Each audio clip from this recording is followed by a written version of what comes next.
19장 말씀을 읽었는데 레위기 19장 말씀은 많은 부분이 십계명과 중복되어 있습니다. 그래서 오늘은 레위기 19장 말씀을 통해서 우리 십계명 말씀을 함께 살펴보면서 우리 기도의 제목으로 삼고자 합니다. 3절 한번 같이 읽어보겠습니다. 너희 각 사람은 부모를 경외하고 나의 안식일을 지키라. 나는 너희 하나님 여호와니라. 레위기서 19장 3절은요 두 가지 계명을 포함하고 있습니다. 첫 번째는 너희 각 사람은 부모를 경외하고 라고 말씀하고 있는데, 이것은 다섯 번째 계명을 말씀하는 것입니다. 여러분들 다섯 번째 계명이 무엇입니까? 내 부모를 공경하라 라고 말씀하셨습니다. 여러분들 경외라고 하는 단어는 어떤 뜻일까요?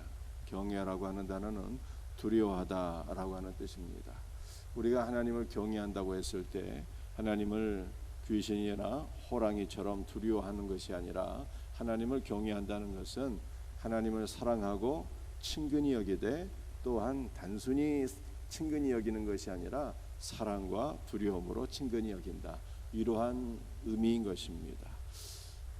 이 경외라고 하는 말은 오직 하나님께만 적용되는 말인데, 사람에게 딱 한 번 적용된 사례가 바로 부모 경외인 것입니다.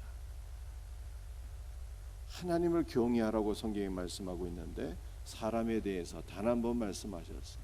내 부모를 경외하라. 여러분들 왜 부모를 경외해야 되는 것입니까? 부모는 자식 간의 관계에 있어서 하나님을 대리하고 대표하는 자이기 때문에 자녀들은 하나님을 경외하듯이 부모를 경외하라 라고 성경이 말씀하고 있는 것입니다. 여러분들 5계명에서는 내 부모를 공경하라 이렇게 말씀하고 있잖아요. 공경이라고 하는 것은 어떤 의미가 있을까요? 그것은 무게를 달다, 값을 매기다, 이러한 뜻이 있습니다. 여러분들 부모의 사랑을 저울에 올려서 한번 그 무게를 달아보고 값을 매겨보라 라고 하는 뜻입니다. 여러분들 부모의 사랑을 저울에 달아서 값을 매길 수가 있을까요? 값을 매길 수가 없습니다. 부모의 사랑은 값을 매길 수 없는 사랑이에요. priceless love입니다. 값을 매길 수 없는 사랑이에요. 부모의 은혜는 값을 매길 수 없는 가치예요. priceless value입니다. 여러분들 값을 매길 수 없는 부모의 사랑, 값을 매길 수 없는 부모의 은혜, 여러분들 이것을 우리가 기억하게 될 때 우리는 어떻게 해야 되는 것입니까? 부모의 사랑 앞에 머리를 숙이게 되잖아요. 이것이 부모를 공경하라 라고 하는 뜻입니다. 여러분들 이 땅의 부모를 공경하게 될 때 우리는 하늘에 계신 우리의 부모, 우리의 아버지 하나님을 또한 경외할 수가 있는 것입니다. 하늘에 계신 아버지 하나님을 경외하는 자는 또한 이 땅에 있는 부모도 경외할 수가 있는 것입니다. 우리 모두에게 이와 같은 은혜가 있기를 주의 이름으로 축복합니다. 여러분들 두 번째 말씀을 보게 되면 나의 안식일을 지키라 라고 말씀하셨잖아요. 이것은 네 번째 계명인 것입니다. 안식일을 기억하여 거룩히 지키라 라고 말씀하셨습니다. 여러분들 하나님께서 안식일을 제정하시고 안식일을 지키라 말씀하신 이유가 무엇일까요? 그것은 우리를 괴롭히기 위함이 아니라 우리에게 안식을 주시기 위함이에요. 우리를 위하여 안식일을 지키라 말씀하신 것입니다. 여러분, 우리는 어떻게 안식을 누릴 수가 있을까요? 하나님은 우리를 위하여 안식일을 제정하셨고 또 우리에게 안식을 주시기 위하여 안식일을 지키라 말씀하셨는데, 우리는 주님께서 주시기를 기뻐하시는 안식일을 어떻게 누릴 수가 있는 것입니까? 구약시대에 노아라고 하는 사람이 있었습니다. 그런데 노아의 이름의 뜻이 안식이에요. 노아는 안식을 어디서 어떻게 누리게 되었습니까? 노아는 방주 안에서 안식을 누리게 되었습니다. 그리고 방주는 예수님을 가리키는 것입니다. 우리는 예수님 안에서 참 안식을 누리게 되는 것입니다. 여러분들 노아가 방주 안에 들어가게 되었을 때 안식을 누리게 되었는데요, 그가 누린 안식은 무엇이었을까요? 주님이 일하신다는 것을 믿게 될 때 참 안식을 누리게 되는 것입니다. 주님은 물로서 세상은 심판하셨지만 방주로서 노아와 노아의 가족은 구원하셨잖아요. 노아가 주님께서 일하신다는 것을 믿을 때 세상은 심판하지만 나와 나의 가족은 구원하기 위하여 주님이, 방주이신 예수님이 일하신다라고 하는 것을 믿게 되었을 때 그는 참 안식을 누리게 된 것입니다. 여러분들, 우리도 마찬가지죠. 방주이신 예수님, 세상은 심판하지만 믿는 성도들을 구원하시는 주님이 우리를 위해서 이처럼 일하신다는 것을 믿게 될 때 우리는 안식을 누리게 된다는 것입니다. 여러분들은 안식이라고 하는 단어의 뜻은요, 중지하다, 쉬다, 이런 뜻입니다. 여러분들, 우리는 어떻게 중지하고 쉴 수 있을까요? 주님이 일하신다는 것을 믿게 될 때 우리는 중지하고 우리의 모든 일을 쉴 수 있는 것입니다. 사랑하는 성도들이요, 여러분들은 무엇 때문에 근심, 염려, 불안해하십니까? 여러분들이 근심하고 있는 문제가 무엇인가요? 우리는 대부분 자녀들 문제 때문에 두려워하고 근심하기 쉽습니다.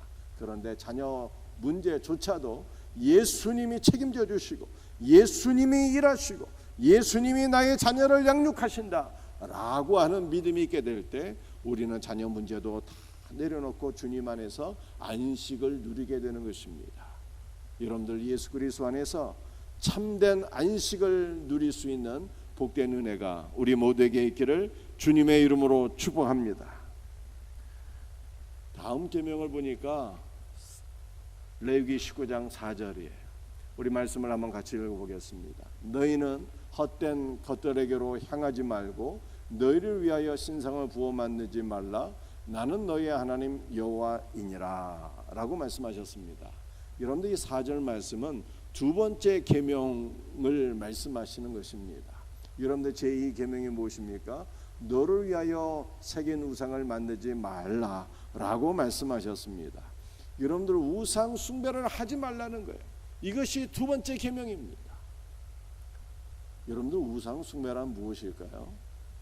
너희는 헛된 것들에게로 향하지 말라, 이렇게 말씀하셨습니다. 헛된 것들은 바로 우상을 가리키는 거예요. 그러므로 우리는 우상에게로 향해서는 안 된다는 것입니다. 우리는 그리스도를 바라보고 그리스도를 사랑하고 그리스도를 섬기고 있는데 우리의 마음이 주님을 떠나서 우상을 향하고 세상을 향하고 세상에 있는 것들을 사랑해서는 안 된다라고 말씀하고 있는 것입니다. 여러분들, 우리는 오히려 어떠한 삶을 살아야 되는 것입니까? 우리의 마음이 우상을 향하고 우리의 마음이 세상 것들을 향하고 우리의 마음이 세상에게 빼앗기게 될 때 우리의 마음을 순간순간 돌이켜서 그리스도께로 향해야 되는 거예요. 그리스도를 바라보고 그리스도를 사랑하고 그리스도를 섬기는 삶으로 나갈 때 우리는 우상 숭배에 빠지지 않게 될 것을 믿으시기를 바랍니다. 여러분들, 우상 숭배가 무엇일까요? 우상 숭배는 한마디로 표현하면 탐심입니다. 여러분들, 4절에 이렇게 말씀하고 있어요. 너희를 위하여 신상을 부어 만들지 말라. 여러분들, 우상을 숭배하는 사람들이 왜 우상 숭배할까요? 자신을 위해서 우상 숭배하는 거예요. 나를 위해서. 즉, 탐심을 채우기 위해서 우상 숭배하는 것입니다. 물질에 대한 탐심, 세상 것에 대한 탐심, 이 모든 탐심을 채우기 위하여 우상을 섬기는 것이지요. 정말로 우상을 사랑해서 우상을 섬기는 자가 없어요. 정말로 우상을 위해서 우상을 숭배하는 자는 단 한 사람도 없습니다. 나를 위하여 우상을 숭배하는 거예요. 우상 숭배는 탐심입니다. 그런데 탐심을 채우기 위해서 우상을 숭배할 때 우리의 탐심이 채워질까요? 우리 마음에 있는 탐심은 그 무엇으로도 채울 수가 없어요. 우리의 마음은 더욱더 공허해질 뿐입니다. 그리고 탐심, 즉 우상 숭배의 마지막은요, 사망인 것입니다. 여러분들, 우리는 우리 자신을 위하여 하나님을 섬기는 자가 되어서는 안 돼요. 성경이 무엇을 말씀하고 있습니까? 먹든지 마시든지 무엇을 하든지 하나님의 영광을 위해서 하라고 말씀하셨어요. 우리는 살든지 죽든지 주 예수를 위해서 살고 죽어야 되는 것입니다. 여러분들, 우리는 예배를 드리는 것도 누구를 위해서 예배를 드려야 되는 것입니까? 예배를 드리는 것도 내가 은혜를 받고 내가 복을 받기 위해서 예배를 드려서는 안 되는 것입니다. 우리의 예배의 목적도 주님을 사랑하기 때문에 주님의 영광을 위하여 주님을 섬기기 위하여 우리는 예배를 드려야 되는 것입니다. 이처럼 우리가 주님을 위해서 살게 될 때 우리는 생명이신 그리스도를 얻고 우리의 마음은 세상 그 무엇으로도 채울 수 없는 우리의 마음은 진정 만족하고 감사할 수 있게 되는 것입니다. 사랑하는 성도들이여, 우리의 마음을 우상에게 빼앗기지 말고 늘 주님을 향하고 그리스도를 위하여 그리스도를 섬길 수 있는 복된 은혜가 있기를 주님의 이름으로 축복합니다. 마지막으로 우리 11절 말씀을 한번 읽어보겠습니다. 11절 한번 같이 읽어볼까요? 너희는 도둑질하지 말며 속이지 말며 서로 거짓말하지 말며 너희는 내 이름으로 거짓 맹세함으로 내 하나님의 이름을 욕되게 하지 말라. 나는 여호와이니라. 여러분들 11절 말씀은 세 가지 계명을 말씀하고 있어요. 10계명 가운데 너희는 도둑질하지 말면은 8번째 계명, 도둑질하지 말라는 계명이고요. 그 다음에 서로 거짓말하지 말며라고 하는 이 말씀은 9번째 계명입니다. 9번째 계명이 무엇입니까? 내 이웃에 대하여 거짓 증거하지 말라, 이렇게 말씀하셨어요. 그 다음 말씀을 보게 되면 내 이름으로 거짓 맹세함으로 내 하나님의 이름을 욕되게 하지 말라는 것은요, 세 번째 계명을 가리키는 것입니다. 세 번째 계명은 무엇일까요? 내 하나님 여호와의 이름을 망령되이 부르지 말라라고 말씀하셨습니다. 여러분들 이 세 가지 계명을 우리 한번 간단하게 생각해 보십시다. 도둑질하지 말라고 말씀하셨어요. 우리는 하나님의 것을 도둑질해서도 안 되고 사람의 것을 도둑질해서도 안 되는 것입니다. 여러분들 이 도둑질하지 말라는 이 계명을 온전히 성취하기 위해서는 우리는 어떠한 삶을 살아야 되는 것입니까? 선한 청지기가 되셔야 돼요. 우리는 그리스도의 선한 청지기가 되어서 그리스도 안에 있는 모든 풍성을 나누고 공급하고 베푸는 자가 되어야 하는 것입니다. 이것이 도둑질하지 말라는 8번째 계명을 온전히 성취하는 거예요. 이 복된 은혜가 그리스도의 청지기가 되어서 주님이 우리에게 맡겨주신 모든 선하고 복되고 아름다운 것들을, 영육간의 모든 좋은 것들을 나누고 베풀고 공급하고 구제하는 일에 힘쓸 수 있는 우리 성도들이 될 수 있기를 예수님의 이름으로 축복합니다. 여러분들 9번째 계명, 내 이웃에 대하여 거짓 증거하지 말라라고 하는 말씀을 우리는 어떻게 성취할 수 있을까요? 여러분들 구약 성경을 보게 되면 아합과 이세벨이라고 하는 악한 왕과 왕비가 등장하는데, 이 아합과 이세벨이 나봇이라고 하는 사람의 포도원을 빼앗기 위해서 거짓 증인들을 세웠습니다. 2명의 거짓 증인들을 세워서 나봇이 하나님과 왕을 저주했다라고 거짓 증거하고 나봇을 죽여서 나봇의 포도원을 빼앗지 않았습니까? 이것이 바로 내 이웃에 대해서 거짓 증거하는 것입니다. 이웃을 해하고 이웃의 것을 빼앗기 위하여 거짓 증거하는 것, 참으로 무서운 죄가 아니겠습니까? 이와 같은 거짓 증거를 하지 말라고 9번째 계명이 우리들에게 교훈하고 있는 것입니다. 여러분들, 우리는 어떻게 거짓 증거하지 않게 될까요? 우리는 이 계명을 어떻게 성취할 수 있습니까? 여러분들, 거짓 증거하지 말라고 하는 말씀은 이웃을 해하기 위해서 거짓 증거하는 것 아니겠습니까? 그러므로 우리는 이 반대로 살아야 되는데, 우리는 작은 중보자가 되어서 한 영혼을 위해서 기도하는 자가 되어야 하는 것입니다.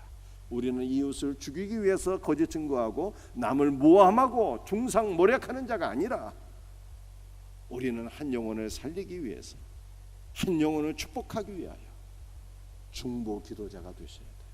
우리 예수님이 중보 기도자이신 것처럼, 우리를 위하여 보좌 우편에서 날마다 기도하시는 것처럼, 우리도 한 영혼을 위해서 작은 중보자가 되어서 날마다 중보 기도할 수 있는 복된 은혜가 있기를 예수님의 이름으로 축복합니다. 여러분들 거짓 증거하지 말라는 것은 이웃을 해하기 위해서 거짓 증거하지 말라는 거예요. 우리는 이 반대로 살아야 되는데 어떻게 우리가 이 아홉 번째 계명을 성취할 수 있습니까? 이것은 서로 사랑하는 거예요. 이웃을 해하는 것이 아니라 서로 사랑하는 것입니다. 내가 너희에게 새 계명을 주노니 서로 사랑하라 라고 말씀하셨어요. 여러분들 우리는 사랑할 수 없는 존재예요. 사랑할 수 있는 힘이 없어서 예수님이 우리를 사랑해 주셨잖아요. 먼저 주님께서 나를 사랑하신 그 사랑으로서 우리는 이웃을 사랑할 때 이웃을 해하는 것이 아니라 오히려 이웃을 사랑할 수 있고 사랑하는 이웃에게 선을 베풀 수가 있는 것입니다. 여러분들 그리스도의 사랑으로서 서로 사랑할 수 있는 복된 은혜가 있기를 주의 이름으로 축복합니다. 여러분들 내 이웃에 대하여 거짓 증거하지 말라고 하는 아홉 번째 계명을 우리는 어떻게 성취할 수 있을까요? 그것은 참된 것을 말할 때 이웃을 해하지 아니하고 오히려 이웃을 복되게 할 수가 있어요. 여러분들 참된 것이 무엇입니까? 무엇이 참된 말입니까? 온 우주에서 참되신 분은 한 분 계신데 그분이 바로 예수님이에요. 그러므로 우리는 예수 그리스도를 증거하는 자가 되어야 돼요. 예수님의 말씀을 나누고 공급하는 자가 되어야 하는 것입니다. 그럴 때 이웃을 해하는 것이 아니라 이웃을 정말로 살리고 이웃에게 복을 끼치는 자가 되는 것입니다. 여러분들 마지막으로 세 번째 계명이죠. 세 번째 계명은 무엇입니까? 내 이름으로 거짓 맹세함으로 내 하나님의 이름을 욕되게 하지 말라고 그랬어요. 이것이 바로 세 번째 계명, 내 하나님 여호와의 이름을 망령되게 부르지 말라고 하는 말씀입니다. 여러분들 하나님의 이름을 망령되게 부르지 말라고 하잖아요. 어떻게 하는 것이 하나님의 이름을 망령되게 부르는 것입니까? 예를 들어서 두 가지 사례를 들면 중언부언하는 거예요. 아무 뜻도 없이 그냥 예수님의 이름, 하나님의 이름을 마음대로 이렇게 우리 입에 담는 거, 이거 안 되는 것입니다. 이것이 망령되이 일컫는 거예요. 그 다음에 하나님의 이름을 망령되이 일컫는 것은요, 11절에서 말씀하는 것처럼 하나님의 이름을 사용하여 거짓 맹세하는 거예요. 누군가를 숨기기 위해서. 내가 성경에 손을 얹고 얘기하는데 정말로 내가 진실이야. 그런데 진실입니까? 남을 속이기 위해서 성경에 손을 얹고 얘기하는 거, 이게 하나님의 이름을 망령되이 일컫는 거예요. 남을 속이기 위해서 내가 정말로 하나님의 이름으로 맹세할게. 그런데 그 맹세가 진실한 맹세입니까? 남을 속이기 위하여 하나님의 이름을 사용하는 것, 이것이 망령되이 하나님의 이름을 일컫는 것입니다. 사랑하는 성도들이, 우리는 이렇게 하나님의 이름을 우리의 입술에 함부로 담아서는 안 되는 것입니다. 하나님의 이름은 어떠한 이름입니까? 하나님의 이름은요, 생명의 이름인 거예요. 하나님의 이름은 구원의 이름인 것입니다. 그러므로 우리가 진실로 주를 사랑하고 주를 믿는 믿음으로 주님의 이름을 부르는 자마다 다 구원을 받게 되는 것입니다. 여러분들, 우리는 주 예수의 이름을 부름으로, 주의 이름을 부르라고 그러잖아요. 주의 이름을 부름으로 구원을 얻게 되는 것이고, 주의 이름을 부름으로 주님의 임재를 경험하고 주님과 연합되어서 주님을 사귀게 되는 거예요.